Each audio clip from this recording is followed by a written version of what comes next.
Hello बच्चों, चलिए प्रश्न को समझ लेते हैं। प्रश्न है, अनुकूली विकर्ण क्या है, उचित उदाहरण देकर समझावें। आइए इस प्रश्न की मुख्य अवधारणा को समझते हैं। अनुकूली विकर्ण।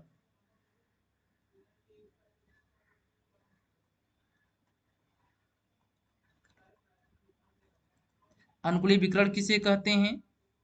जब एक स्थान एक स्थान विशेष एक स्थान विशेष भूभौगोलिक भाग में भूभौगोलिक भाग में भूभौगोलिक भूभौगोलिक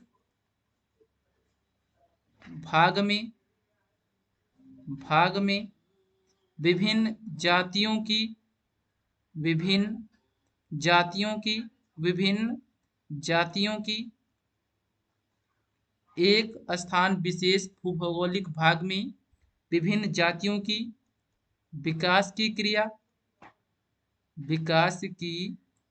क्रिया एक स्थल से आरंभ होकर एक स्थल से आरंभ होकर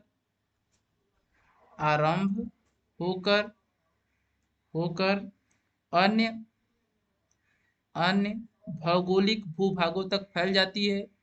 अन्य भौगोलिक अन्य भौगोलिक अन्य भौगोलिक भाग तक पहुंच जाती है।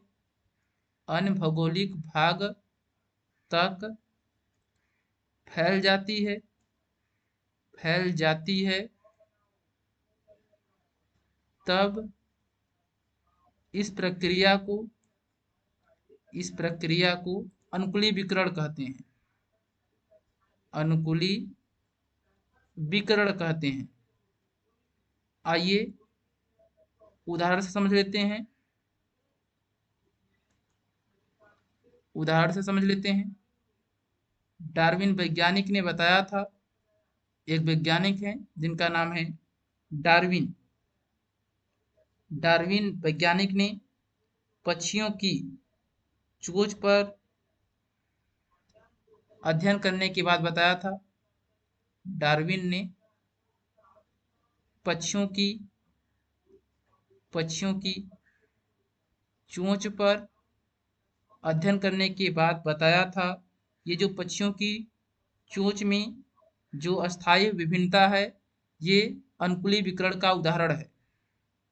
अनुकूली विकर्ण का उदाहरण है। पक्षियों की चोंच में जो विभिन्नता है, ये स्थानीय वातावरण एवं उपलब्ध भोजन के आधार पर विविधता उत्पन्न हुई है पक्षियों की चोंच में। यह अनुकूली विकर्ण का उदाहरण है। हम आशा करते हैं आपको इस प्रश्न का उत्तर समझ में आया होगा। धन्यवाद।